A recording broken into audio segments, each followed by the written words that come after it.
it's Halloween, and I think it's time to do myself a favor. A favor to play a certain game for the first time. It's hard to believe that I passed on this game. Well, rather I didn't really pass on it. It's that my first games that I had on the GameCube were Super Smash Bros. Melee, Custom Robo, and Wind Waker. They marked my childhood and taste in games to come.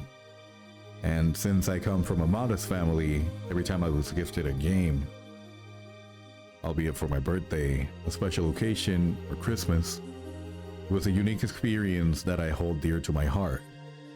Fast forward to today, I am able to buy new games and the games that I missed out on.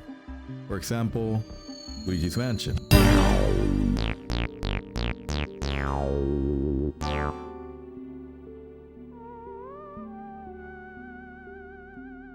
It's one of the games released with the new Nintendo GameCube back in 2001. Luigi's Mansion struck a radically different tone compared to that of its older brother Mario. Instead of taking players, alongside Mario again, on another heroic adventure, the game puts Mario's nervous, near-perpetual understudy of a brother, a frightened and trembling Luigi, into the main spotlight.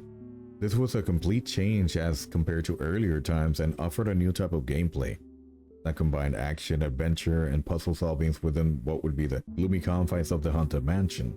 Luigi's Mansion had been a particular experience for most gamers, but upon its release, it was something of a cult classic. Praised for its clever new gameplay, overall design, though it did take a bit of heat at the time for being too short in terms of gameplay, and for the radical departure from Mario meets Ghost mechanic. Over the years, it has gradually gained stature to become something of a solidifying effort in the definition of Luigi as a capable lead in his own right. In this review, different bits and pieces of Luigi's Mansion the game will be explored and its quality as a game reviewed in today's context. Luigi's Mansion says an occasionally cute story that jives with the spooky but comic horror atmosphere of the game. The game starts with Luigi winning a mysterious mansion in some sort of contest that he never entered. I really don't know how he thinks he got away with it. Maybe he's committing tax fraud, or maybe it's just his way of being excited yet wary. Luigi explores his newly won mansion only to find it filled with ghosts, adding to his problems. Now Mario, who was known to have gone to the mansion but never returned, is missing. Armed with the Poltergust 3000, a specially designed vacuum cleaner to capture ghosts, Luigi must traverse the mansion and defeat the ghosts, or rather, the ghostly residents, and save his brother. Luigi obviously has a fearful nature, but the playful interactions that he has with the ghost in and around the mansion really creates a story that is both engaging and accessible for everybody.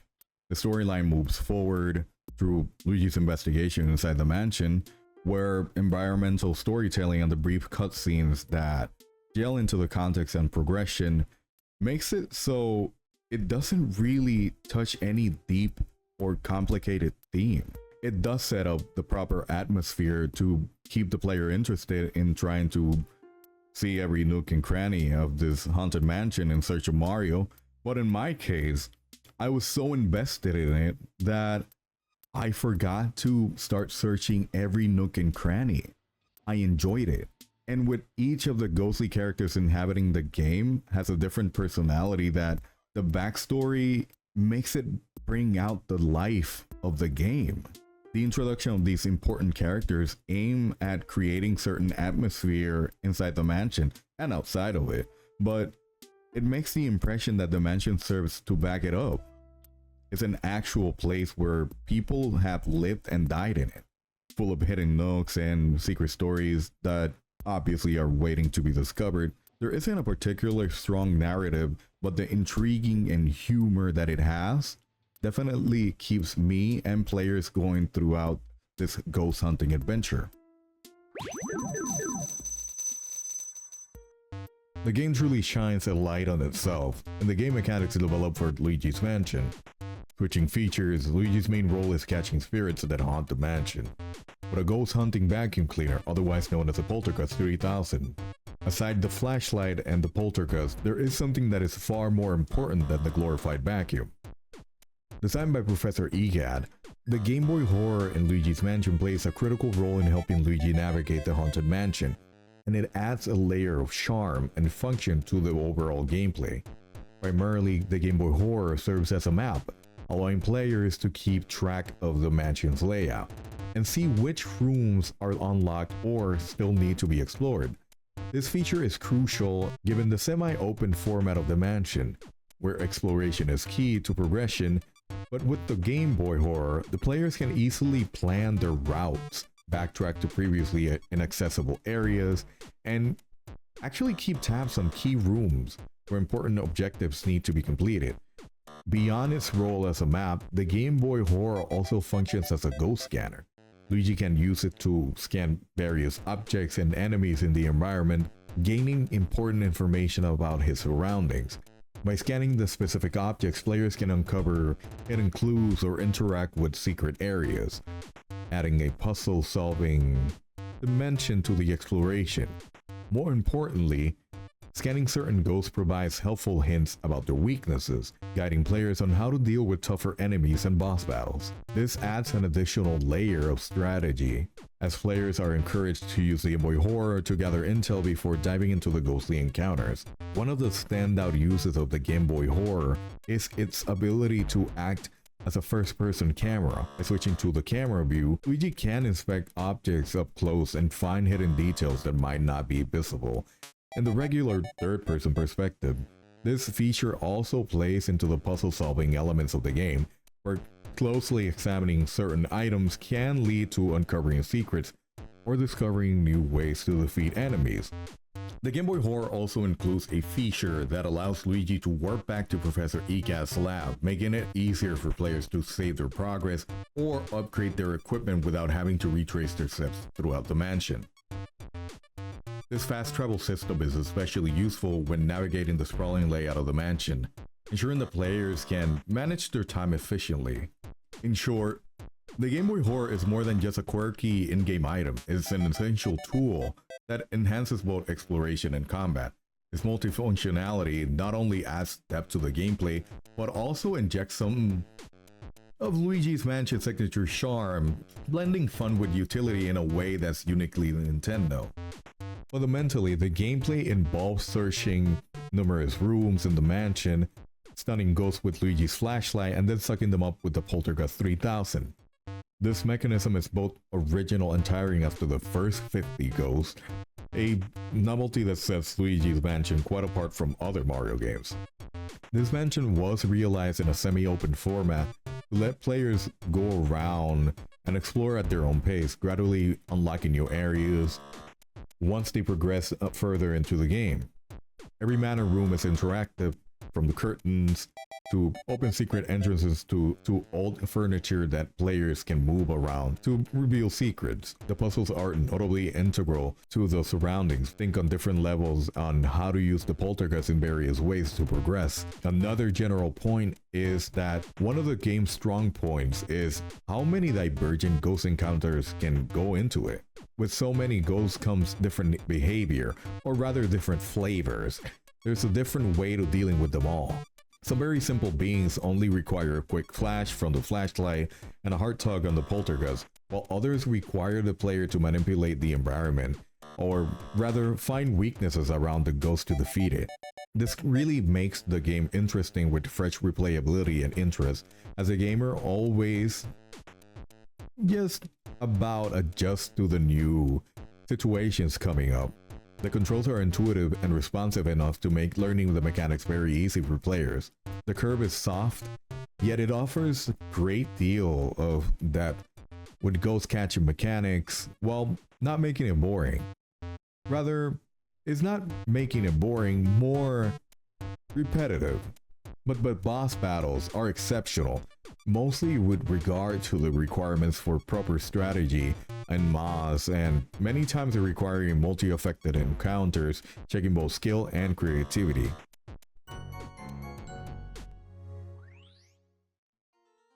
Combat in Luigi's Mansion is based on the Poltergust 3000, and capturing ghosts, obviously. Every encounter with a ghost feels almost like a mini puzzle, as players have to figure out the behavior of the ghost and how to best capture it. The basic combat loops into what involves Luigi into using the flashlight, face the ghost, then sucking them up. Pause. Before they get away. The combat system, although somewhat basic, does its job well, remaining within the context of the game. There are a lot of different ghosts, everyone with a different behavior and weakness. Some will only appear in mirrors, while others require the player to interact with the environment in some way before it becomes vulnerable. This way, the combat system is at least a bit deep and buried enough so it's not too repetitive. Even though the gameplay is enjoyable, it lacks the depth that many other combat-centered games have. Players that are looking for advanced tactics may find Luigi's Mansion somewhat lacking.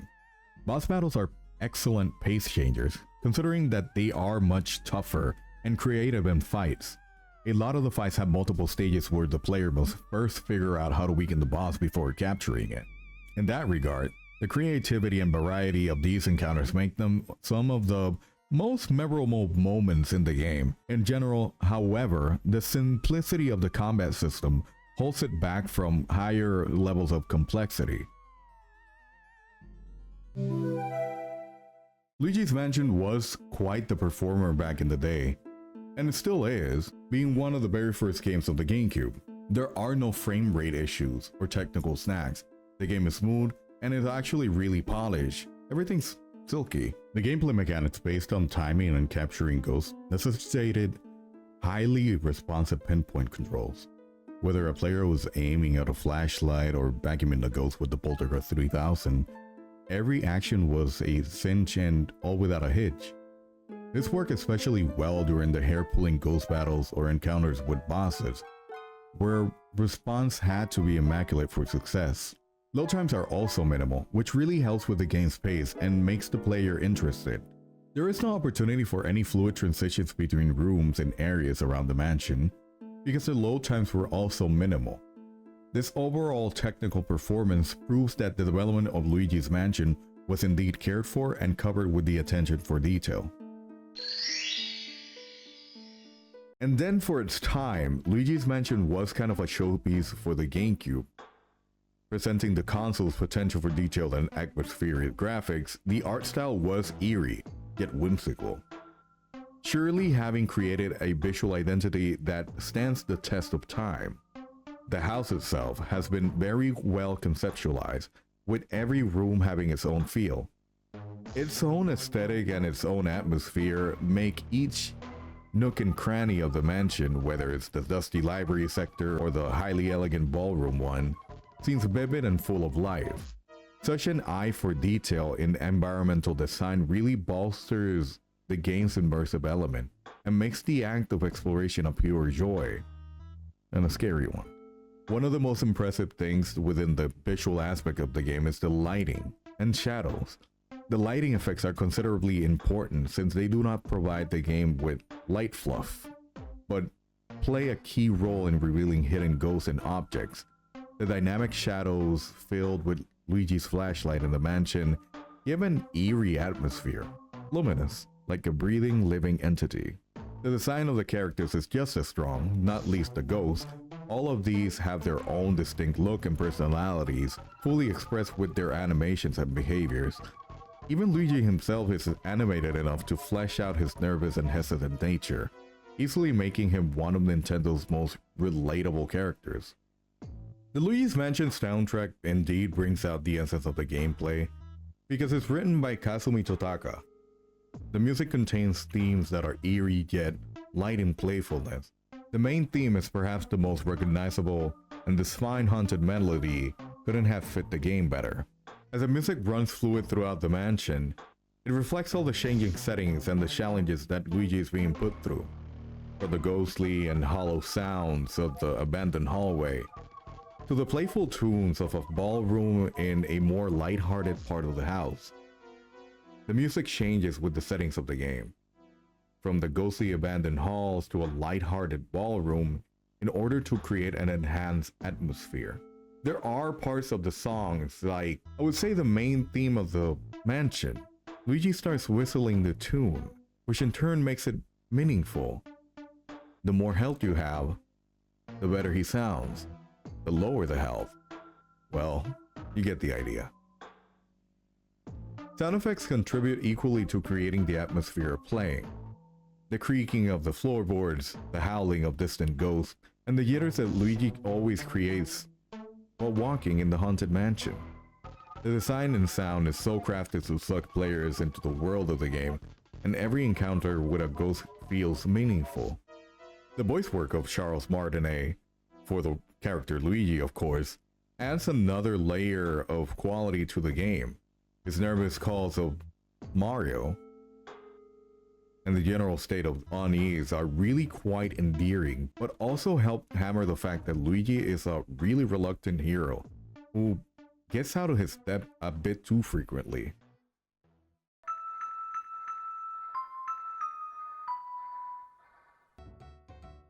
Sound design is at its best in Luigi's Mansion, and it is a key feature in giving this game both creepy and quirky atmospheres. All sounds are designed to stimulate the experience. Stereo sound, as a game design, comes into its own when trying to tell the player where the ghosts are or from which direction they should look into for the objects they can interact with.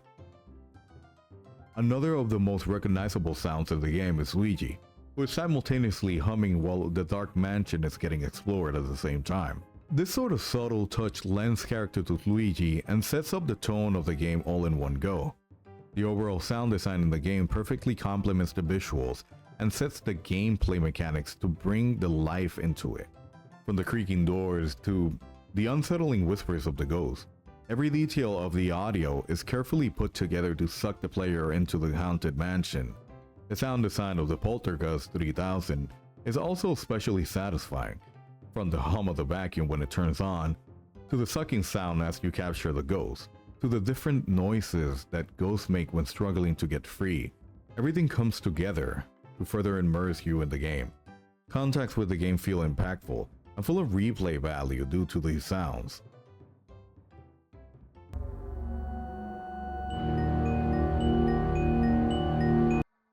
For Luigi's Mansion, the mansion is more than just a location. It's part of the game. Every nook, every cranny, and each passageway has been carefully designed to invoke in you the passion for exploring them. Their environment is interactive, and therefore many objects can be interacted with, either to examine, move, or vacuum up with the vacuum, many of which give off secret treasures or even possible pathways. This all comes with hidden items, extra ghosts to capture, and environmental clues that flesh out the story. Non-linear design, a design where new parts of the mansion open up based on new abilities or items that Luigi has, combined to keep the exploration fresh and exciting. The environmental storytelling is subtle yet effective. The mansion's layout and individual room design allude towards the types of ghosts themselves, including information that may indicate the origin of the mysterious place. For instance, the portraits in the hallways and the various artifacts found in the rooms give the player a glimpse of the life the ghost before it became a spirit. The attention to detail helps to make a rich and full world with textures to bring the player right into the experience. The mansion itself acts as another character within the game, where it's spooky yet whimsical, echoing the tone of the game by straddling that fine line between frightening and lighthearted. The grand, imposing structure of the mansion beckons players to relate to Luigi, embedded in a ghost hunting adventure. Going further and unlocking greater reaches in this mansion reveals new play areas, each with unique twist or passion, keeping the gameplay fresh and exciting. Hence, although there is a rich and immersive experience during the first playthrough of Luigi's Mansion, it is limited in replayability. The game lasts for only about 6 to 8 hours. It's relatively short compared to the norm. And though there are hidden treasures to collect and boosts to capture, this might not be reason enough for a rehash. Second is the Hidden Mansion mode, which unlocks after the completion of the first playthrough, and is basically a slightly harder version of the game. This difficulty comes in form of minute changes in the lay of the mansion and maybe some ghost behaviors. Not much of a significant difference to really change how the game is played. While it does provide replay value, it is not quite enough to keep people entertained after playing it repeatedly for extended times. The linear structure of the non-support multi-fault ending factors into the absence of the replayability, or rather the replayable value in general. By the time that the main story is even close to completion, there's already no reason for playing through the game, since the story and the gameplay are almost perfectly the same in the new playthrough. However, those players who get kicks from exploring all the nooks and crannies of the mansion, discovering all secrets, will find some additional content in hidden rooms and collectibles that are really easy to miss during the first run.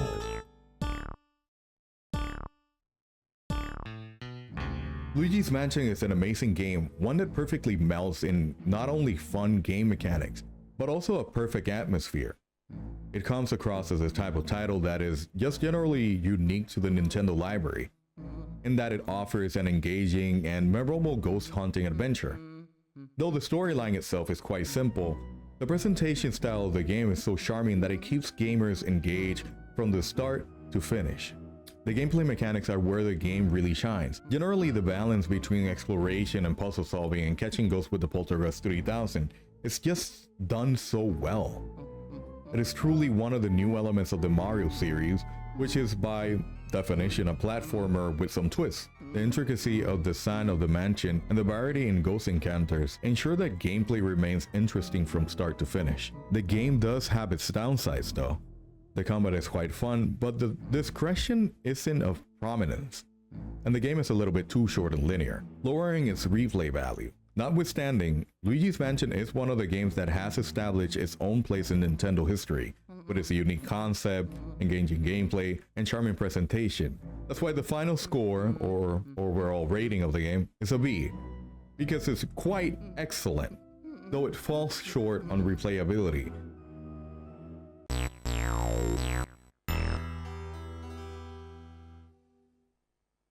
Since you made it at the end of the episode, thank you guys for watching, thank you guys for being here, and I'll see you guys on the next episode. But above all, welcome back.